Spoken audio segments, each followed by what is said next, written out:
नमस्कार जंटी में स्वागत आपका। मैं हूं योगेंद्र, आप देख रहे हैं खास खबर। खास खबर में हम बात करेंगे डिफेंस को लेकर, खासकर रक्षा को लेकर कैसा रहा 2025, क्योंकि इसी दरमियान ऑपरेशन सिंदूर भी हुआ और कैसा रहा। हमने कई एक्सरसाइज भी की हैं। पड़ोसी मुल्क पाकिस्तान, उसके साथ में कुछ मुस्लिम राष्ट्रों के एग्रीमेंट्स भी हुए हैं।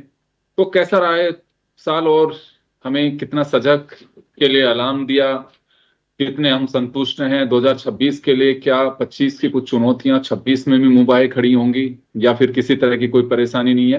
तमाम चीजों को लेकर के आज हमारे साथ रक्षा विशेषज्ञ जुड़े हुए हैं। हमारे साथ एयर कोमोडोर चंद्रमौली सर जुड़े हुए हैं, कर्नल हिमांशु सिंह हमारे साथ जुड़ी हुई हैं और लेफ्टिनेंट जनरल कटेवा साहब हमारे साथ में जुड़ेंगे। सभी का स्वागत है। मैं चंद्रमौली सर आपके पास में आना चाहूंगा। 2025 में हमने काफी डिबेट्स भी की, चर्चाएं भी की, खासकर ऑपरेशन सिंदूर के दरमियान भी और उसके आगे पीछे भी कई बार ऐसे अवसर हुए। पुतिन आए तब भी की, बांग्लादेश की स्थितियों पे भी की, पाकिस्तान के एग्रीमेंट्स पे भी हमने की। तो क्या लगता है आपको 2025 अगर हम भारत के सैन्य शक्ति और रक्षा की हम दृष्टि से देखें तो कैसा रहा? जी, मैं ये आपको कहना चाहता हूं कि हमने जो देखा इस साल में, सबसे बड़ी चीज देखी हमने पॉलिटिकल विल देखी। ऐसा है कि युद्ध करती है फोर्सेस, उनकी ट्रेनिंग होती है युद्ध करने में, लेकिन पॉलिटिकल विल हमेशा एक ऊपर, सबसे ऊपर होती है कि करना नहीं करना, कितना करना, कहाँ करना, क्या करना, वो बताते हैं हमेशा। इस बार पहली बार पॉलिटिकल विल ने हमारे टॉप जनरल्स को बुला करके, आर्मी, नेवी, एयरफोर्स और सीडीएस को ये कहा कि तुम्हें करना है। हम तुम्हें कहते हैं कि पहले दिन जैसे लेट से टेररिस्ट कैंप को तोड़ो, या दूसरे दिन जो भी कहा उन्होंने, तो आप जैसे करना है, जब करना है, समय आपका है, फोर्सेस आपकी है, पर आपको ये करना है। तो उन्होंने अचीव किया। तो सबसे बड़ी हमारे को 2025 में क्या मिली कि पॉलिटिकल विल फौज के साथ है। पहले क्या होता था, अपोजिशन कहते नहीं नहीं नहीं उसको नहीं करेंगे, या वैसे करेंगे, ऐसे नहीं करेंगे, वो थोड़ा सा रेस्ट्रिक्शन गड़बड़ हो जाता था। दूसरी चीज, हम कई सालों से मेक इन इंडिया प्रोग्राम बना रहे हैं। हमारे सरकार का यह था कि हमारे देश में विकसित हो सभी चीजें। तो हमने अपने मिसाइलेट से, ब्रह्मोस जिसके बारे में हम सब जानते हैं, और कई मिसाइल हैं, पिनाका पिनाका ये है, हमारे तेजस विमान है, ये हमने कभी इनको टेस्ट नहीं किया है इन ऑपरेशंस। अमेरिका क्या करता है कि उनके 700 बेसेस हैं, कहीं ना कहीं पे कुछ छुटपुट करते रहते हैं वो, तो वो अपना वेपन को वहां कहीं यूज कर लेते हैं। हमने कभी यूज नहीं किया। हमने सिर्फ टेस्ट रेंज में फायर किया, और टेस्ट रेंज में फायर में कभी कभी उसमें जो होता है पटाखा फूटने वाला, उसमें वो नहीं भरा जाता है, इट जस्ट गोज करेक्टली, जाके वो अटैक करता है, उसी को कहते हैं भाई सही हो गया, अब इसके अंदर अगर बारूद भरते तो ये तोड़ देता। ऐसा भी होता है, और बारूद का अलग से टेस्ट होता है, कभी कभी रियलिस्ट टेस्ट भी होता है।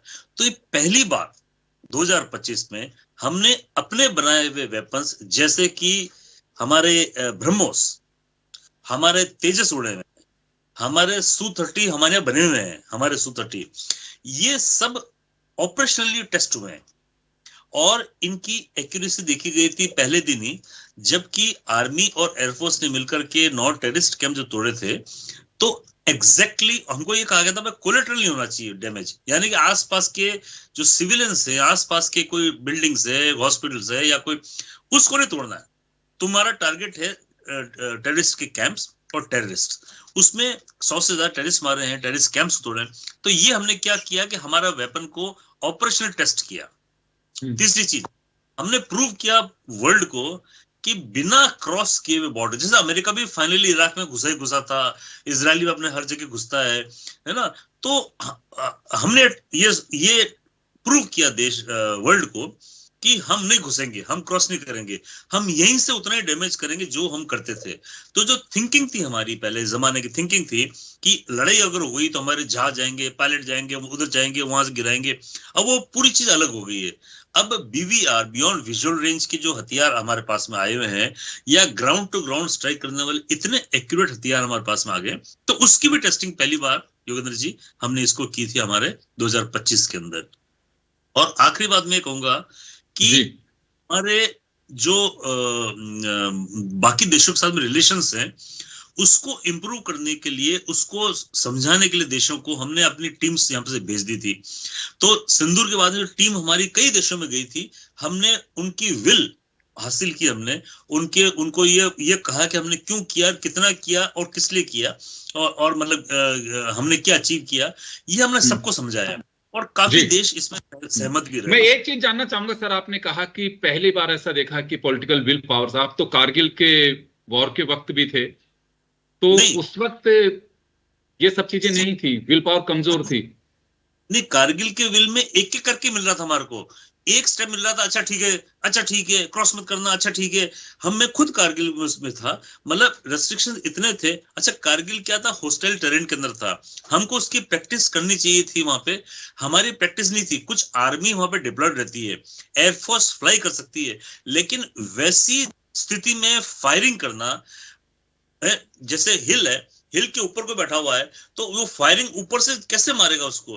तो हमने पहली बार, आपको याद होगा मैंने पिछले बार भी कवर किया था, कि पहली बार हमने अपना लेजर गाइडेड बॉम्ब जो होता है उसको फायर करके हमने तोलोलिंग के ऊपर तोड़ा था, वो पहली बार यूज होता। तो उसमें भी पॉलिटिकल विल ने क्या कहा था हमारे को, स्टेप बाय स्टेप, ये हो रहा है, क्या करोगे, अरे मत करना, उधर जाना चाहिए, नहीं गिरना चाहिए बॉम्ब, उधर मत जाओ, इधर, मतलब इस तरह के रेस्ट्रिक्शन थे।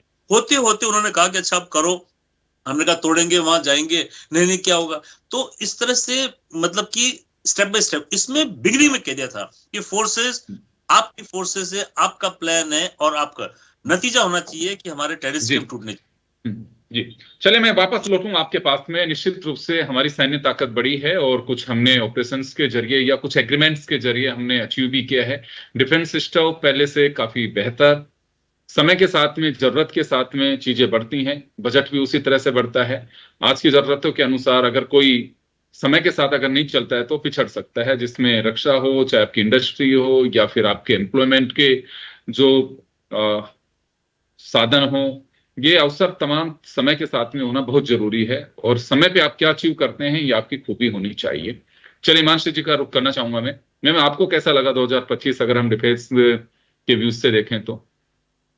नमस्कार, जय हिंद, वंदे मातरम। देखिए, अगर 2025 को रक्षा यात्रा की एक पंक्ति में समझना हो तो मैं कहूंगी कि ये युद्ध का वर्ष नहीं था, युद्ध के लिए तैयारी का वर्ष था। और जिस तरह से भारत ने तैयारी की है उसने ये दिखा दिया है कि आज की दुनिया में युद्ध सिर्फ सीमाओं पे नहीं लड़े जाते हैं, आसमान में ड्रोन होता है। साइबर हमलों के लिए आपका सिस्टम चाक चौबंद होना चाहिए, और नरेटिव वॉर जो है वो आम जो नागरिक है आपके देश का, उसके दिमाग में होना चाहिए। देखिए, सेना अपना काम पूरी मुस्तैदी से करती है, जल में, थल में, नभ में। जब हमने ऑपरेशन सिंदूर की अगर हम बात करें तो हमने देखा है कि अगर हमारी तरफ ड्रोन फेंके जा रहे थे तो हम उनको काउंटर कर रहे थे, अगर बॉर्डर पे पाकिस्तान कोई भी हिमाकत कर रहा था उसको हम काउंटर कर रहे थे, और नेवी अपना पूरा सिस्टम लेकर चारों तरफ से कराची के आसपास थी। तो कहीं ना कहीं जो यूनिफिकेशन के साथ जो जवाब देना चाहिए वो बहुत बेहतर और बहुत ही कायदे में ऑपरेशन सिंदूर में देखने को मिला।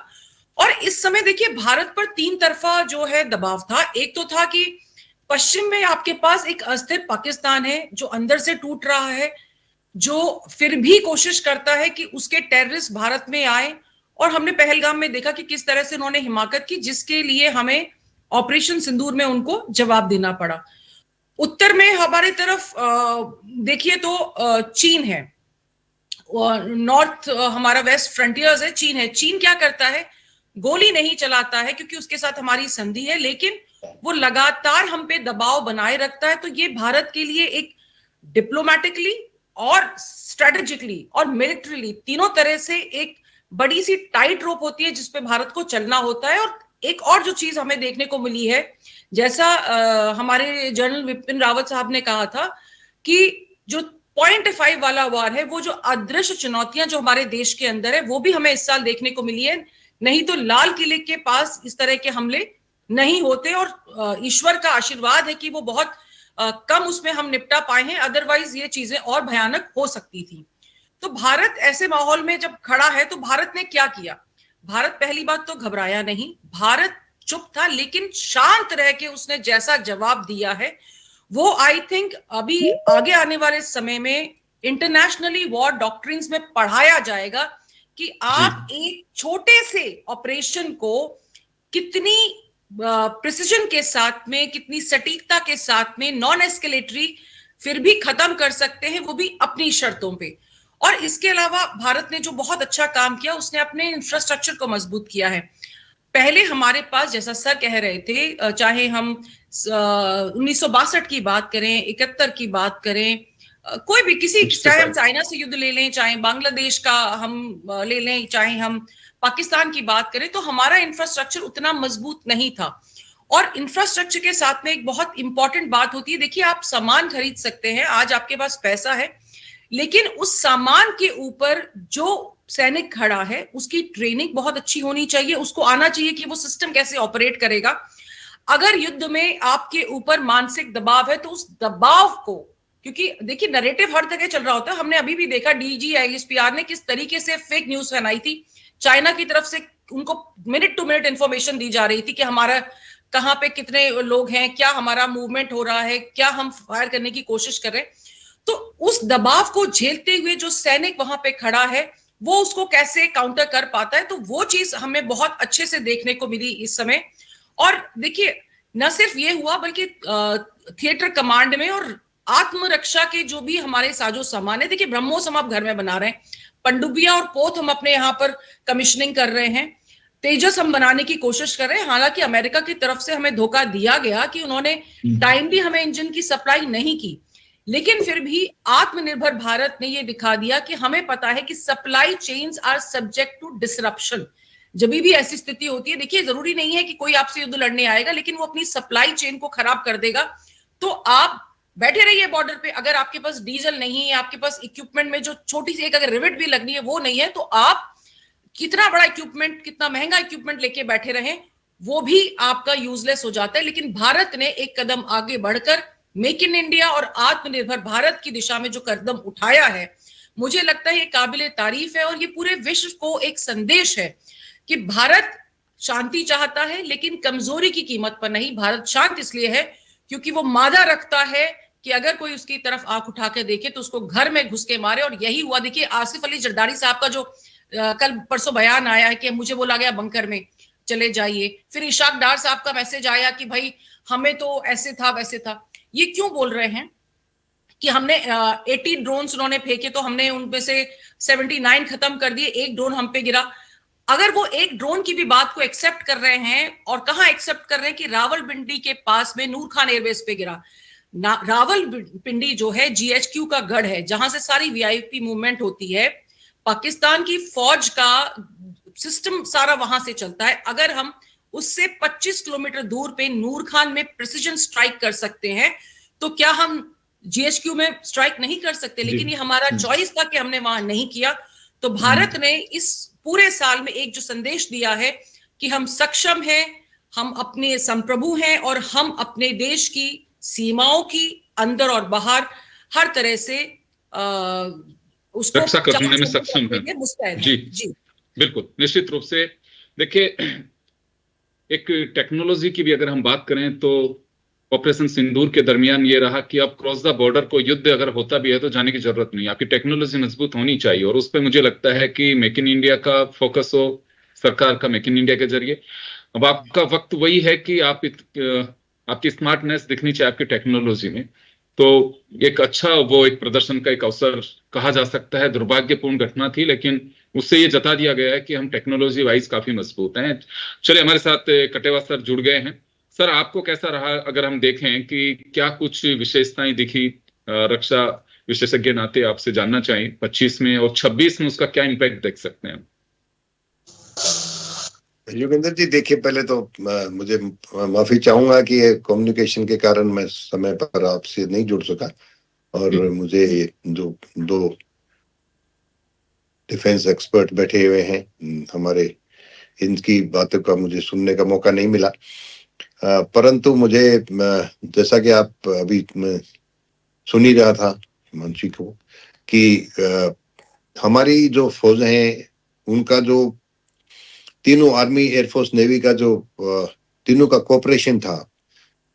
पहले क्या था कि तीनों ऑपरेशनली तीनों सर्विसेज अपने अपने चीफ के ऑर्डर से काम करती थी। हालांकि पहले भी सिनर्जी थी, पहले भी हमने लड़ाइयां लड़ी हैं तीनों अलग अलग होने के बावजूद भी। सीडीएस तो काफी बाद में आया है, तो जरूरत पड़ने पर वो सिनर्जी तीनों की मिलती है। परंतु इस दिशा में अभी हम जो थिएटर कमांड की तरफ हम मूव कर रहे हैं वो अभी पूरी तरह से लागू नहीं हुआ है, तो उससे हम तीनों सर्विसेज का जो ऑप्टिमम यूज है ऑपरेशनली वो हम कर पाएंगे। और ये हमने इस ऑप सिंदूर में जो छोटा स्क्रिमिश हुआ था इंडियन पाकिस्तान से, ऑप सिंदूर हम मैं इसको ज्यादा पॉलिटिकली इसको मैं ज्यादा नहीं बताना चाहूंगा कि 3 दिन की लड़ाई थी और ये लड़ाइयां 3 दिन में नहीं खत्म होती, पर उस 3 दिन की लड़ाई में हमने जो उनके वाइटल टारगेट्स थे, जो उनकी एयरफील्ड थी, उनको डिग्रेड किया और उसमें हमने अपनी काबिलियत दिखाई कि जरूरत पड़ने पर हम उनकी पूरी जो एयर ऑपरेशंस है उन्हें बिल्कुल डिग्रेड कर सकते हैं और एयर सुपेरियरिटी की हम पूरी तरह से अख्तियार कर सकते हैं। एयर सुपेरियरिटी एक बहुत बड़ी जरूरत होती है योगेंद्र जी युद्ध को जीतने के लिए।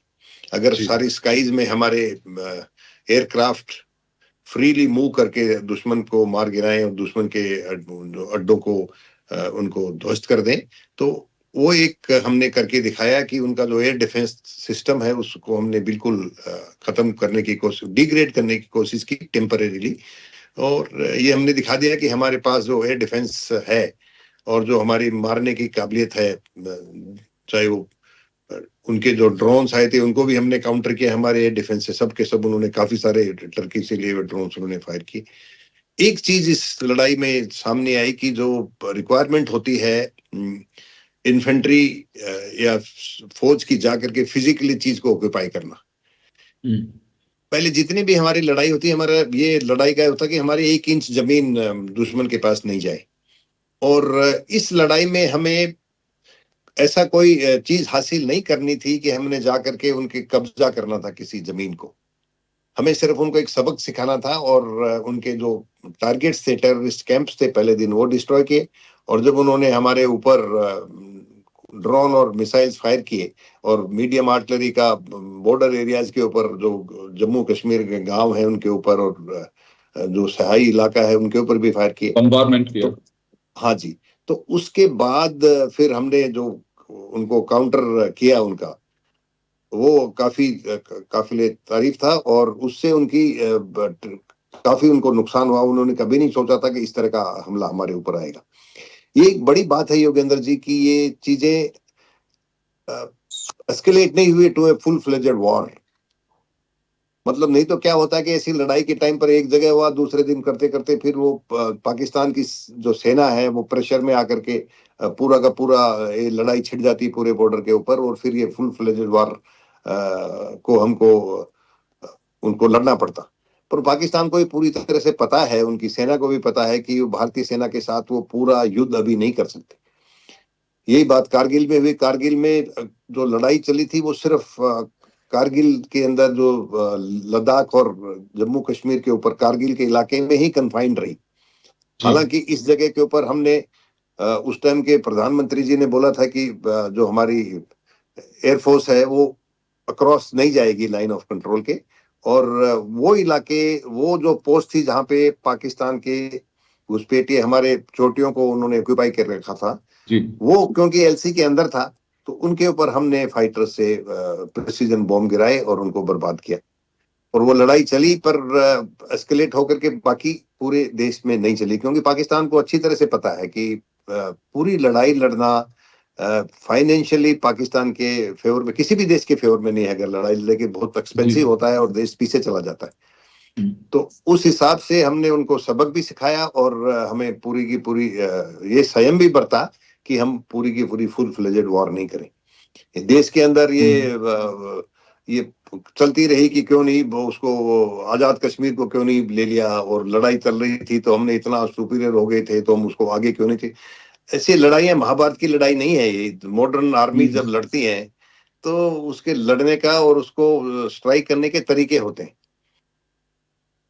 तो ये कहना कि हम ऐसी हमारी सिचुएशन थी कि हम जम्मू उसको उसको कश्मीर, जिसे पाकिस्तान आजाद कश्मीर बोलता है बिना बात के, जो पाकिस्तानी में ऑक्यूपाई अपना जो कश्मीर है जो पाकिस्तान ने ऑक्यूपाई कर रखा है, उसे झूठा उठा नाम देते हैं वो आजाद कश्मीर, जी उस जो पीओके को हम आराम से लेने के लिए, ये देश की अंदर हिस्ट्री चल रहा था, मीडिया लगा रही थी कि हम ऐसी सिचुएशन में पहुंच गए हैं कि जाके उसको कब्जा कर लो। ये जब मॉडर्न आदमी लड़ते हैं तो इतना आसान नहीं है कि इतने किलोमीटर के ऊपर जाकर के, एक दो आदमी नहीं जाना है। जब फॉर्मेशन जाएंगी, स्ट्राइक फॉर्मेशन निकलेंगी और लंबा चौड़ा जब हमला चलेगा, तब जाकर के वो उसको आप वहां पे उसको कब्जा कर सकते हैं।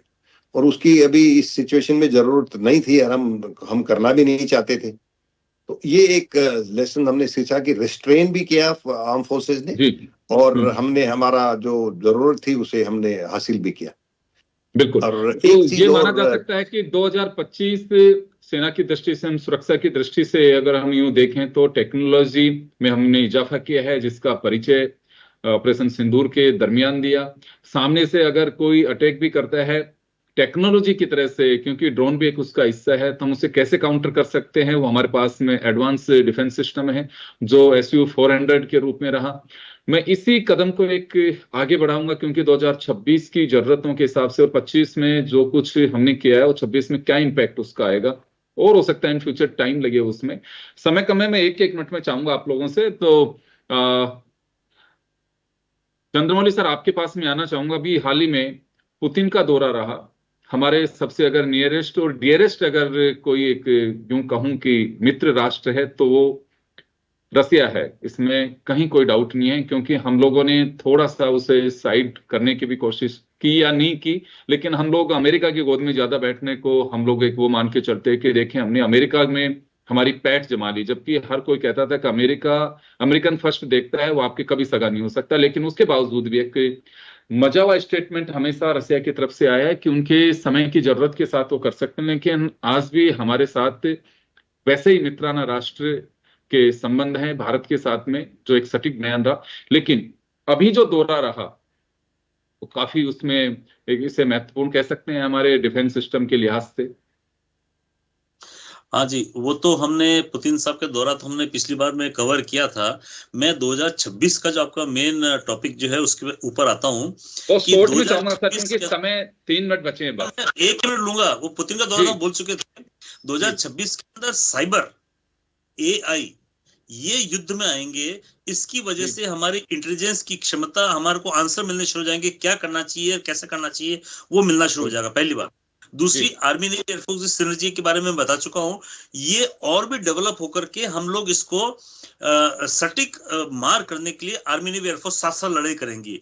और तीसरी चीज की हमारे इंडिजिनस ड्रोन्स अब तक रेडी हो जाएंगे, ब्रह्मोस की एक्स्ट्रा रेंज वाले हमको मिल जाएंगे, S-400 की यूनिट्स हमारे पास आ जाएगी, S-500 हमारे बनने लग जाएंगे ट्रांसफर, टेक्नोलॉजी ट्रांसफर के लिए। तो हम अमेरिका की गोद में नहीं गए, जो रूस की जो डील के साथ साथ हमारे साथ में बढ़ रहे हैं हम लोग, तो वो हमारे को 2026 में रेडी हो जाएंगे, 27 में रेडी हो जाएंगे मैक्सिमम। तो 26 के अंदर हमारे फोर्सेस की ट्रेनिंग पुरानी ट्रेनिंग की बजाय अब ये ट्रेनिंग शुरू हो जाएगी जो ज्यादातर कंप्यूटर के ऊपर होती है। कंप्यूटर मतलब कि फायर भी आजकल करते हैं तो बटन से करते हैं।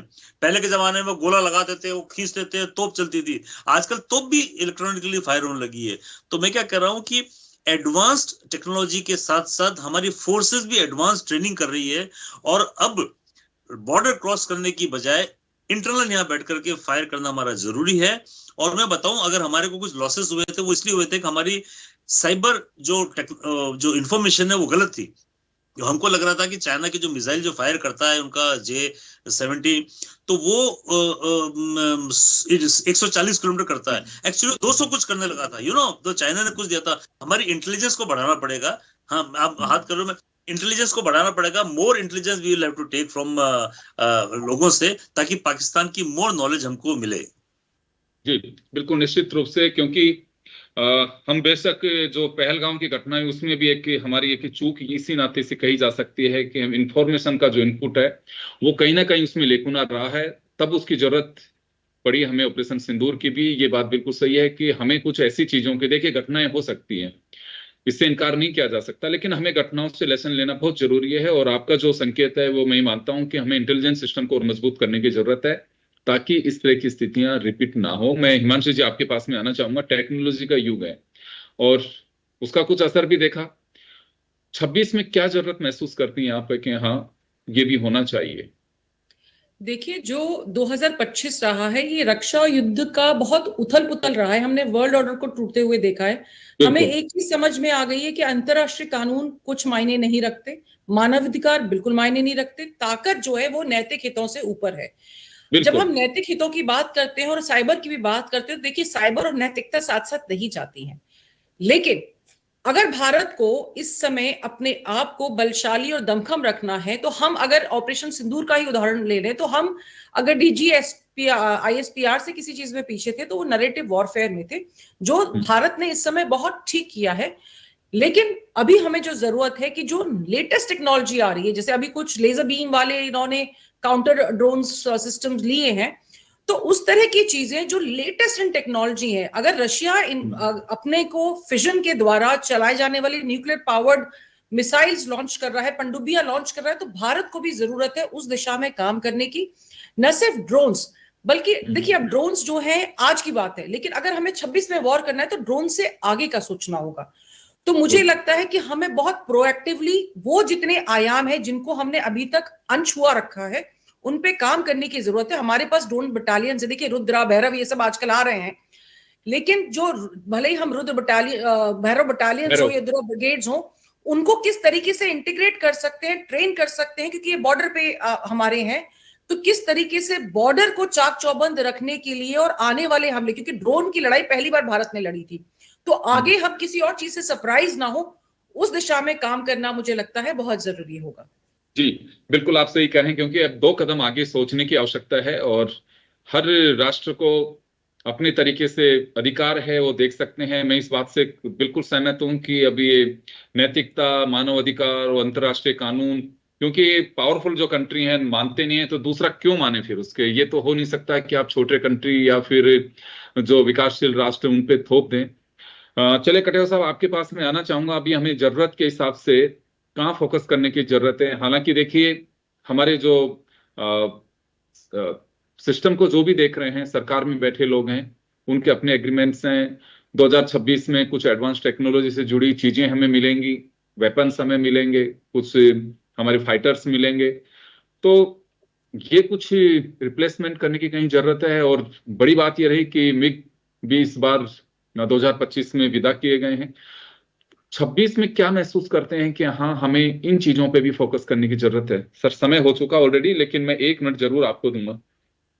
देखिए योगेंद्र जी, जैसे कि दोनों पैनलिस्ट ने ऑलरेडी बता चुके हैं कि टेक्नोलॉजी और advancement as a continuous process है, वो चलता रहेगा और अपग्रेड करते रहेंगे हमारे वेपनरी और सिस्टम। और एआई बहुत बड़ा इम्पोर्टेंट रोल प्ले करने वाला है हर एक फील्ड में, तो वो वॉर फाइटिंग में भी एक बहुत बड़ा रोल करेगा। हमारी जो कहाँ हमको रखना है, मेरी जो सोच है कि इस एडवांसमेंट और जो अपग्रेडेशन ऑफ इक्विपमेंट को छोड़ने, उसके बिना हमारा जो रीजनल सिक्योरिटी है इन दी साउथ एशिया, उसमें हमें थोड़ा और ध्यान देना पड़ेगा। खास करके जिस तरह से बांग्लादेश में जो हालात हो रहे हैं, और वो अगर हालात और बिगड़ते जाएंगे तो जो पाकिस्तान के टेररिस्ट हैं, पाकिस्तान की जो फैनेटिक मुस्लिम ऑर्गेनाइजेशंस हैं, वो बांग्लादेश में भी वो ऑर्गेनाइजेशन अभी पनपती जा रही हैं। और अगर चुनाव में ऐसा हुआ कि उनमें से कोई पावर में आ गया, तो फिर हमारे जो नॉर्थ ईस्टर्न स्टेट्स में जो शांति आई है उस पे काफी बड़ा असर पड़ सकता है। बिल्कुल, तो ये उधर ध्यान देने की बहुत ध्यान जरूरत देना है। पड़ेगा। बिल्कुल सर, बिल्कुल आप सही कह रहे हैं, क्योंकि ये अभी ये माना जा रहा है कि ऑपरेशन सिंदूर के बाद से बहुत टाइट पोजीशन है घुसपैठियों की। अगर हम देखें वेस्टर्न इंडिया, तो अभी एक नया वो रूट अपनाने की कोशिश की जाएगी। बिल्कुल आप सही कह रहे हैं कि चाहे बांग्लादेश हो या नेपाल हो, चाइना का सीधा नहीं तो इनडायरेक्टली दखल बांग्लादेश में शुरू हो चुका है। पाकिस्तान के साथ में उनकी एक्सरसाइज शुरू हो रही है जब से बांग्लादेश बना है तब से।